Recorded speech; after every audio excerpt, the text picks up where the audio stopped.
지여가 도저히 그냥은 못 가겠다. 집에서들 얼마나 걱정하는 줄 알아? 왜 이렇게 널 혹사시키냐? 보아가 가해자고 네가 피해자인데. 지혁이 성재에게 내심 듣고 싶은 말이었지만 성재는 그러지 않았습니다. 한바탕의 태풍에 부러진 나뭇가지처럼 그의 마음은 꺾여 있었습니다. 저 자식, 나 버렸네. 성재의 차 문이 닫히는 소리가 메아리처럼 울렸습니다. 성재의 승용차 소리가 도로 끝으로 멀어지자 지혁은 멍하니 성재의 가는 길을 바라봤습니다. 노가다판에서 쓰러진 후 병원에 실려와 깨어난 지 얼마 되지 않았지만 몸보다 마음이 더 무거웠습니다. 결혼 실패 뒤 집을 나갔던 지혁이 드디어 아버지 앞에 돌아옵니다. 처음엔 따뜻한 용서의 기운이 감돌지만 단 한마디로 다시 모든 것이 흔들리는데요. 구독과 좋아요 눌러주시고 오늘도 끝까지 함께 지켜봐 주세요. 성재가 남기고 간 100만 원권 수표가 주머니 속에서 불덩이처럼 느껴졌습니다.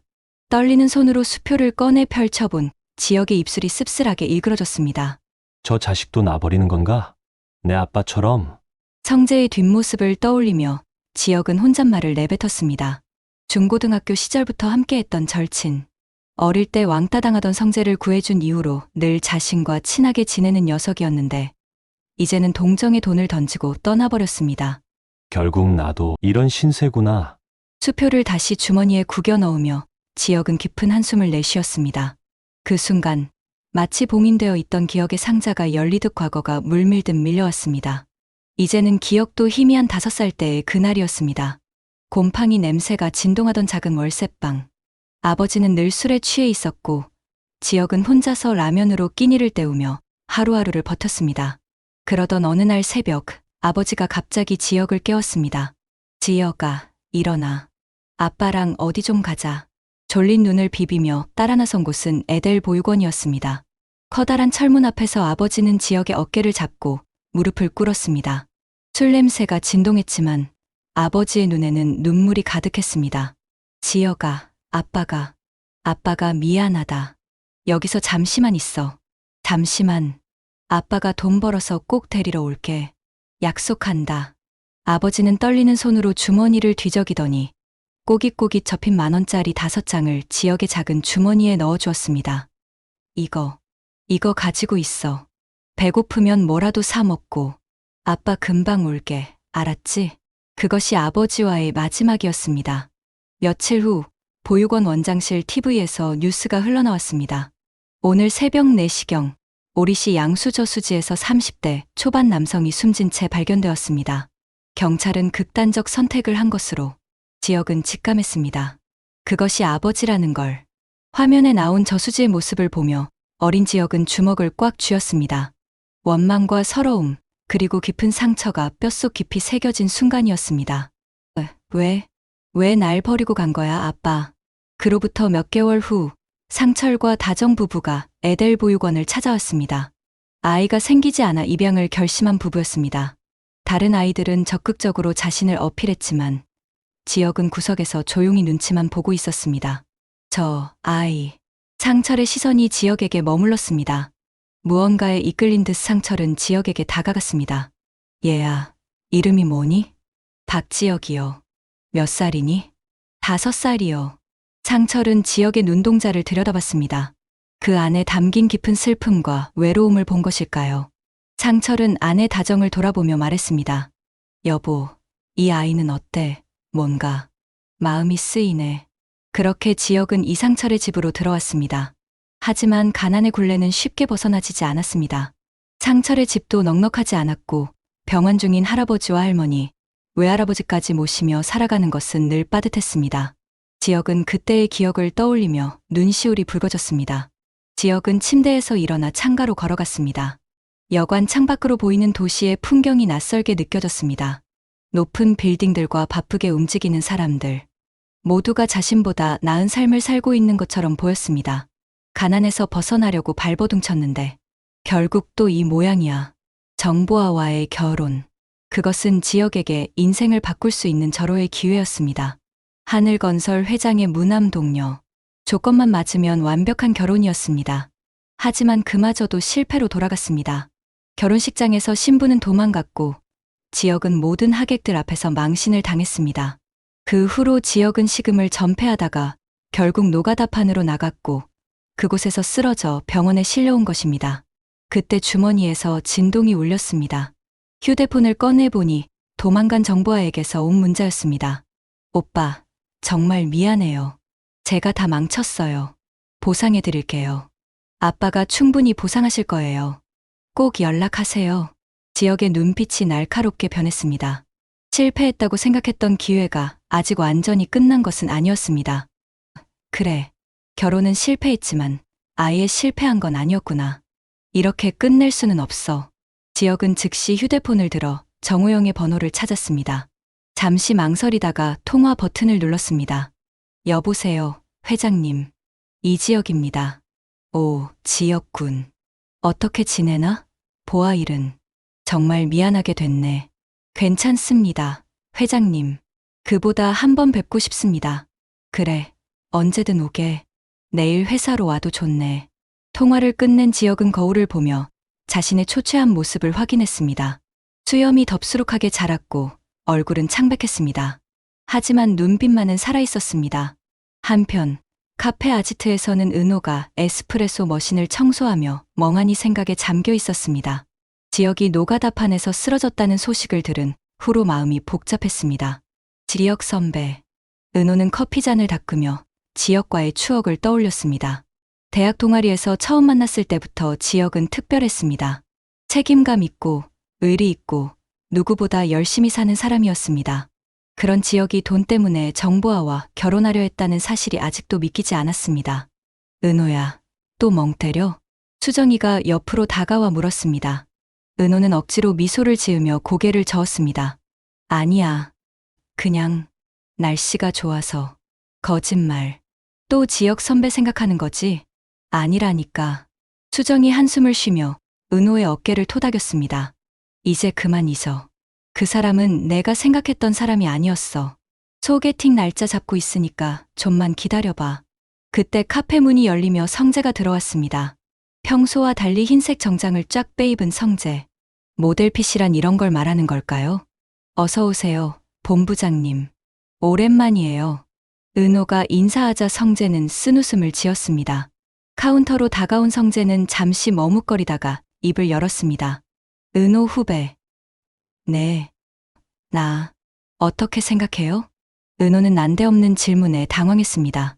네. 무슨 말씀이신지. 나 어떻게 생각하냐고요.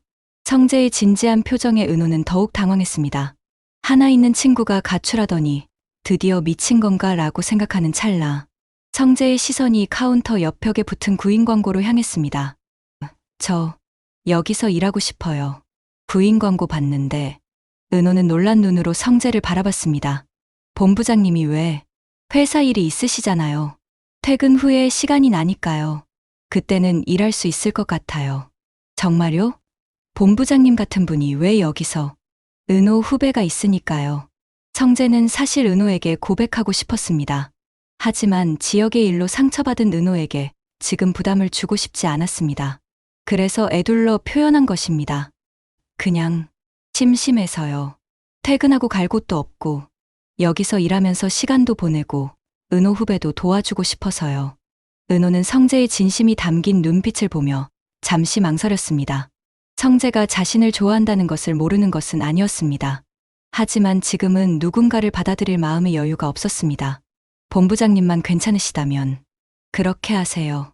성재의 얼굴에 안도의 미소가 번졌습니다. 고마워요, 은호 후배. 그 시각 하늘건설 사옥 앞에 도착한 지역은 깔끔하게 정장을 차려입고 있었습니다. 병원에서 나온 후 이발소에 들러 수염을 깎고 머리를 다듬었습니다. 비록 얼굴은 여전히 수척했지만 눈빛만은 결연했습니다. 회장실로 안내받은 지역을 정우영이 반갑게 맞이했습니다. 왔나. 많이 수척해 보이는구만. 고생 많았지? 정우영의 푸근한 얼굴에는 진심인지 아닌지 모를 알아보기 힘든 미안함이 서려 있습니다. 결혼식 일은 정말 미안하게 됐네. 무남동녀라 오냐오냐 키웠더니 하는 짓은 영애야. 지역은 침착하게 대답했습니다. 괜찮습니다, 회장님. 보아 씨도 나름의 사정이 있었을 겁니다. 정우영이 시가를 꺼내며 말을 이었습니다. 하지만 지난번에도 말했지만 난 자네가 마음에 들고 이 회사를 여자에게 물려줄 마음이 없네. 어떤가? 나와 함께 일하는 것이 혹시 나와 마무리를 짓고 싶어 온 거라면 충분한 보상을 해주겠네. 지혁은 잠시 침묵하다가 입을 열었습니다. 회장님, 제가 한 가지 여쭤봐도 될까요? 뭔가? 서재욱이라는 사람 아시죠? 보아 씨. 정우영의 표정이 순간 굳어졌습니다. 그 이름을 왜? 보아 씨가 좋아했던 사람이라고 들었습니다. 두 사람이 사랑했는데 왜 반대하셨는지 궁금해서요. 정우영이 깊은 한숨을 내쉬며 자리에 앉았습니다. 아, 그놈. 그놈은 천의 고아 아닌가. 지혁의 가슴이 뜨끔했습니다. 천의 고아. 부모 없는 아이. 자신도 한때 그랬습니다. 아무리 요즘 시대가 족보 안 본다지만 부모 얼굴도 모르고 자란 놈한테 내 딸을 줄 수는 없지 않겠나. 지혁은 주먹을 꽉 쥐었습니다. 입양이 안 된 서재욱과 입양이 된 자신. 그 차이가 과연 뭐란 말인가. 지혁은 정우영의 말을 듣고 잠시 숨을 고른 뒤 조심스럽게 말을 이었습니다. 그렇다면 저는 괜찮으신 겁니까? 저도 완벽한 집안은 아닌데요. 정우영이 호탕하게 웃으며 지혁의 어깨를 두드렸습니다. 자네는 다르지. 이상철 부장 같은 훌륭한 분이 아버지 아닌가. 대기업 나오셨고 그 집안이면 믿을 만하지. 지혁은 속으로 씁쓸하게 웃었습니다. 상철이 자신의 친아버지가 아니라는 사실, 자신도 한때 에델 보육원의 천의 고아였다는 사실을 굳이 밝힐 필요는 없었습니다. 어차피 이미 엎질러진 물이고 지금 중요한 것은 앞으로의 기회를 놓치지 않는 것이었습니다. 감사합니다, 회장님. 그럼 제가 여기서 일하는 조건은 기획실 본부장부터 시작하게. 한 달 뒤면 상무 자리에 앉을 거야. 보아 결혼 내가 허락하지 않는 이상 이 회사는 자네가 이끌어가야 하네. 지혁의 눈이 반짝였습니다. 이것이야말로 자신이 원했던 기회였습니다. 다음 주부터 출근하겠습니다. 그래, 잘 생각했네. 아, 그리고 정우영이 서랍에서 봉투를 꺼내 지혁에게 건넸습니다. 이건 위로금이야. 결혼 준비하느라 들어간 비용도 있을 테고. 봉투를 받은 지혁은 정중히 인사했습니다. 회장실을 나서며 지혁은 다시 한번 다짐했습니다. 이번에는 절대 놓치지 않겠다고. 집으로 가는 길, 가출한 지 며칠 만에 지혁은 다시 본가로 발걸음을 옮겼습니다. 현관 앞에 서려다 골목 어귀에서 낯익은 뒷모습이 눈에 들어왔습니다. 아버지 상철이 리어카의 다물 폐지를 정리하고 있었습니다. 아버지. 정년 퇴직 후 재취업이 무산된 상철은 가족의 살림과 아이들 결혼만은 책임지겠다 다짐했지만 결국 일자리를 찾지 못해 폐지를 모으며 잠시 소일을 하고 있었습니다. 그 모습에 지혁의 가슴이 먹먹해졌습니다. 지혁은 조심스럽게 다가가 리어카 곁에 섰습니다. 상철이 고개를 돌리자 낯선 듯 반가운 듯 큰아들 지혁이 서 있었습니다. 지혁아, 아버지. 잠시 말이 막혀 서로를 바라보던 두 사람. 이내 상철이 굳은 표정을 풀며 조용히 입을 열었습니다. 다시 돌아온 거냐? 네. 죄송합니다, 아버지. 상철은 대꾸 없이 리어카를 다시 끌기 시작했습니다. 지혁은 말없이 리어카 한쪽을 붙잡았습니다. 말은 없었지만 두 사람의 발걸음은 오랜만에 나란히 맞춰졌습니다. 그 순간만큼은 따뜻함과 용서가 느껴졌습니다. 상철이 작은 한숨을 내쉬며 말했습니다. 그래, 어디 다친 데는 없냐? 괜찮습니다. 죄송합니다. 괜히 속 썩여서. 됐다. 돌아와 준 것만으로도 됐다. 상철은 가출했던 아들을 향한 섭섭함보다 무사히 다시 곁에 있다는 안도감이 먼저였습니다. 상철의 눈빛은 애써 차갑게 굴었지만 속마음은 이미 큰 아들을 품고 있었죠. 하지만 그 따뜻함은 오래가질 못했습니다. 한참을 걷던 중 지혁이 조심스럽게 입을 열었습니다. 아버지, 저 하늘건설에서 일하기로 했습니다. 상철의 걸음이 멈췄습니다. 믿을 수 없다는 표정이 그의 얼굴에 드러났습니다. 뭐라고? 하늘건설, 정보안의 회사 말이냐? 네. 너 제정신이냐? 아직도 정신 못 차렸어. 그 집에서 우리가 얼마나 큰 망신을 당했는데. 상철의 목소리가 높아지자 지혁은 고개를 숙였습니다. 알아요, 아버지. 하지만 제게는 이번이 기회입니다. 기회? 무슨 기회?